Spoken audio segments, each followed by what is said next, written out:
जय हिंद दोस्तों, Sharma maths academy में आपका स्वागत है। आज हम क्लास 10th के 1.3 के क्वेश्चन फर्स्ट करने जा रहे हैं। और ये जो क्वेश्चन है 3 से 5 मार्क्स में मोस्ट इम्पॉर्टेंट है, यानी कि पेपर में 90% चांस होता है कि पेपर में आना ही आना है। रूट में कोई सा भी आ सकता है, जैसे कि यहाँ पे दे रखा है prove that root 5 is an irrational number. ठीक है, तो इरेशनल नंबर में आपको प्रूव करने के लिए रूट 2 आ सकता है, रूट 3 आ सकता है, रूट 5 हो सकता है, रूट 7 हो सकता है, रूट 11 हो सकता है, रूट 13 हो सकता है। इनमें से कोई भी एक आ सकता है। लेकिन हाँ, बेस्ट पार्ट इसका ये है कि आप सब जितने भी मैंने इरेशनल नंबर बताए सबको सॉल्व करने का तरीका एक ही है। ठीक है, अगर आपको एक आ गया तो आप कोई भी रूट वाला क्वेश्चन जो सिंगल में हो उसको आप आसानी से कर पाएंगे।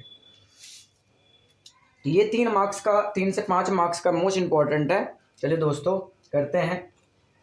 तो एक्सरसाइज 1.3 के क्वेश्चन नंबर फर्स्ट, जो कि क्या दे रखा है कि हमने प्रूव करना कि भाई रूट 5 जो है कि इरेशनल नंबर है। तो यहाँ पे क्या करना पड़ता है, कुछ स्टेप्स हैं उसको ध्यान रखना। ठीक है, उसके बाद कुछ इसमें स्टेटमेंट्स हैं, उस स्टेटमेंट को अपने को क्या करना, या तो याद कर लेना या फिर हमने उसको ध्यान में रखना। ठीक है, अगर उस स्टेटमेंट को हमने ध्यान में रखा तो हम क्वेश्चन को आसानी से कर पाएंगे। ठीक है, let us go. Let root 5 be a rational number, right? As you know very well, what is rational number? The number which can be written in the form of p by q, where q not equal to 0. ठीक है, यानी कि वो number जिसको p by q के रूप में लिखते हैं, लेकिन वहाँ पे q नॉट इक्वल टू 0, यानी कि q जो है 0 के बराबर नहीं होता है। ठीक है, तो अगर मैंने इसको रैशनल नंबर माना है, लेट करा है, तो मैं इसको इस तरह से लिख सकता हूं, root 5 equal to a by b. ठीक है, लिख सकता हूं, बिल्कुल लिख सकता हूं। ठीक है, तो क्या करना, इसके नीचे 1 लिखना और क्रॉस मल्टीप्लाई कर देना, इसको इससे और इसको इससे। तो यहाँ पे दोस्तों क्या आ जाता है, root 5 into B equal to A. अच्छा, एक चीज यहाँ पे जो आपने ए और बी लिया है वो नंबर क्या है, ये a and where a and b are coprime number. कौन सा नंबर, को प्राइम नंबर। दोस्तों को प्राइम नंबर क्या होता है, वो नंबर जिसका जो फैक्टर है एक के अलावा, 1 के अलावा कोई नहीं होता, उसको हम को प्राइम नंबर बोलते हैं। ठीक है, तो यहाँ पे ये इंटरफेस आया है, तो क्या करना, squaring both side, right? So when we square both side, then we'll find this. आपको पता होना चाहिए कि स्क्वायर से रूट कैंसिल आउट हो जाता है। ठीक है, नहीं पता है तो आप पता चल ही गया होगा। स्क्वायर से रूट हम कैंसिल कर देते हैं, और बी का, क्योंकि बी के ऊपर कोई रूट नहीं है, तो बी का स्क्वायर यानी कि 5b square equal to a square. So here you can see कि 5b square equal to a square है। तो 5 ये दोनों मल्टीप्लाई के फॉर्म में है, प्रोडक्ट के फॉर्म में है, तो इसको इसके नीचे डिनोमिनेटर में लिख सकते हैं। तो यानी कि क्या है कि ए स्क्वायर जो है वो 5 से डिविजिबल है। तो यानी कि मैं इसको स्टेटमेंट के फॉर्म में लिखूंगा, तो लिख सकते हैं कि ए स्क्वायर इज डिविजिबल बाय 5।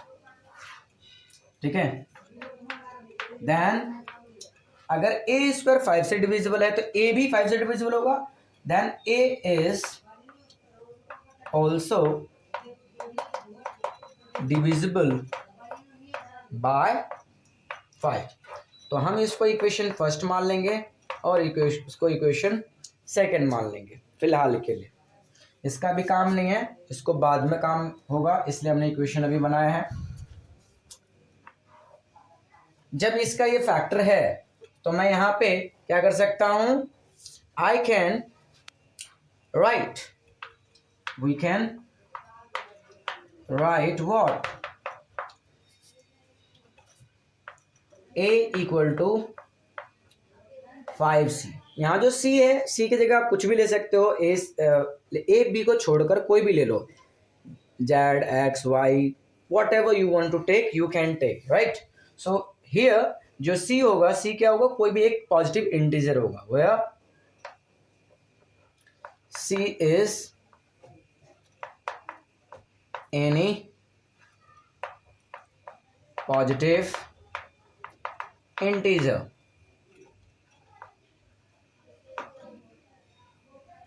ठीक है। अब यहां पर आप देखें तो a इक्वल टू 5C है, तो आपने ऊपर में क्या लिखा हुआ है, a इक्वल टू में 5√b है, तो क्या मैं इस वैल्यू को यहां सब्स्टिट्यूट कर सकता हूं? श्योर, ऑफ कोर्स कर सकता हूं। तो चलिए इसको वैल्यू को सब्स्टिट्यूट करते हैं, यानी कि √5b equal to 5C।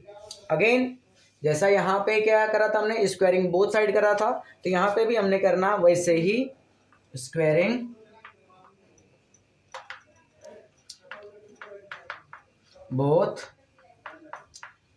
Side. ठीक है। अभी मेरे पास स्पेस नहीं है, इसको इरेज करते हैं और इरेज करने के बाद आगे करते हैं। √5b whole square equal to 5C का होल स्क्वायर। ठीक है। अभी थोड़ी देर पहले बताया था स्क्वायर से रूट कैंसिल आउट हो जाता है, तो मैं यहाँ पे क्या लिख सकता हूँ, 5b² इक्वल टू 5 का स्क्वायर क्या होगा 25, C का स्क्वायर होगा। यहाँ पर आप देखें ये मल्टीप्लाई में इधर आ गया तो डिवाइड में, तो 5 1 जा 5, 5 5 जा 25, so it can be written as 5C²। ठीक है। तो यहाँ पर आप देखें तो सेम केस जो है पहले के तरह ही है। ठीक है। तो मैं यहाँ लिख सकता हूँ b² is divisible by 5, then b is also divisible by 5। ठीक है दोस्तों, ये हमारे इक्वेशन 4 बन चुके हैं।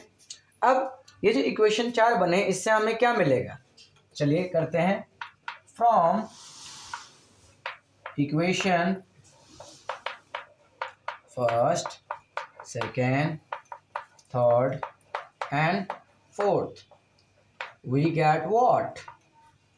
We get A and B having common factor, A and B having common factor, और वो कॉमन फैक्टर दोस्तों क्या है, वो है 5। अब देखें कि हर एक केस में, इसलिए हमने 2 इक्वेशन बनाए, उसमें भी क्या था 5 से डिविजिबल था, इसमें भी हमने 2 इक्वेशन बनाए, इसमें भी 5 डिविजिबल, यानी कि यहाँ जो कॉमन फैक्टर क्या निकल के आया कि वो क्या है, सब केस में 5 है। ठीक है। तो इसमें जो स्टेटमेंट अपने को ध्यान रखना आगे वो ये है कि this contradiction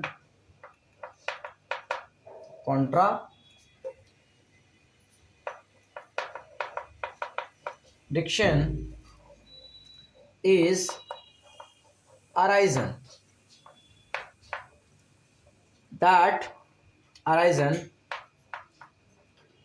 because of our incorrect assumption,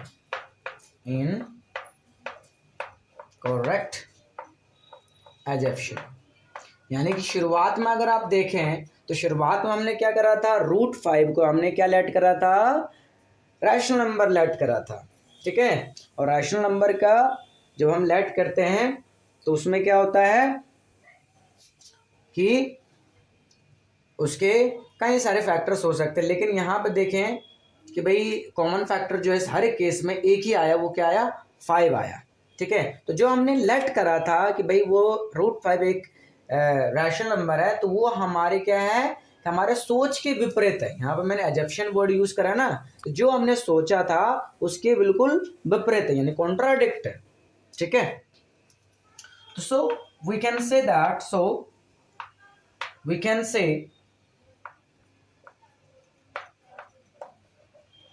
that root 5 is an irrational number.